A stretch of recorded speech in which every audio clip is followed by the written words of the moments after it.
Friday afternoon at 4:30, and your boss calls you into his office. He says, "Look, I need your help and I need it now.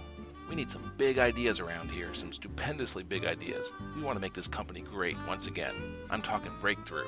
You know, big bang, blue sky." Now I know I don't say this often, but I really need you to think outside the box. Wow, you've never heard him talk like this before, and so you start to get excited. Then you actually start thinking big.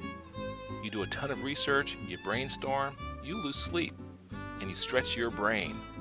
And finally you do it. You find it. You come up with a great idea. So first thing Monday morning, you go to present your idea for launching this company ahead. You're going to knock his socks off. Our world is going to be a better place. You show him your idea, and after some silence, the boss says, this looks expensive. You know, I appreciate how you're trying to push the boundaries, but look, this is a business. We've got to make some money, not spend it. Now, I want you to still think outside the box, but I want you to come up with something that's not quite so expensive. Arrgh. So off you go to generate another idea. This time, you come up with a less expensive idea that's even better than the first one. You show it to the boss, and he says,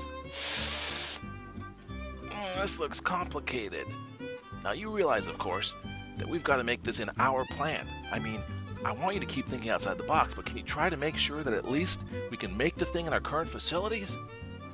You bring him another idea. Too disruptive. And another idea. Oh my gosh, that's too risky. And yet another idea. What on earth? That's just weird. Well, after a couple of months of this frustrating dance, you finally see it. You find it. The absolutely perfect idea. The one idea that you know will meet every last one of the requirements that were set. So, you start your presentation, and it seems to be going well. This time he doesn't ask any questions, though. And after a few minutes, he starts getting agitated and shouts, "This is puny! I mean, I asked you to think outside the box, and you bring me this puny idea? What's wrong with you? Don't you know how to be creative?" Normally, people at work can be pretty blasé, and I would dare say lazy.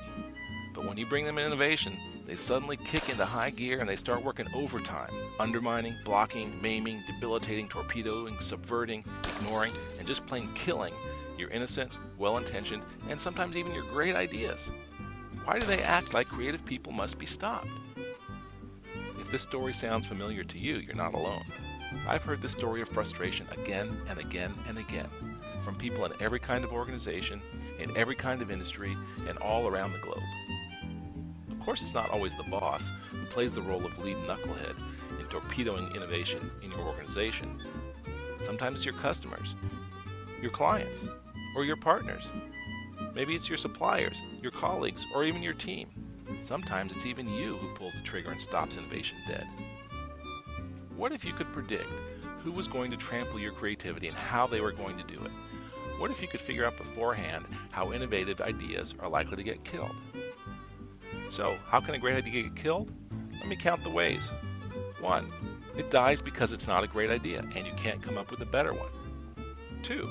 It wilts because your work group criticizes the idea mercilessly and they do so in public. 3. It drowns in your organization's stifling bureaucracy, gets suffocated by risk aversion. 4. Your idea gets ambushed by rivals or even customers in your industry, people who are threatened by it. 5. It gets whacked by a society that regulates your bold idea into meaningless drivel. 6. The technology delivers a coup de grace death blow by subjecting your idea to the heartless laws of nature.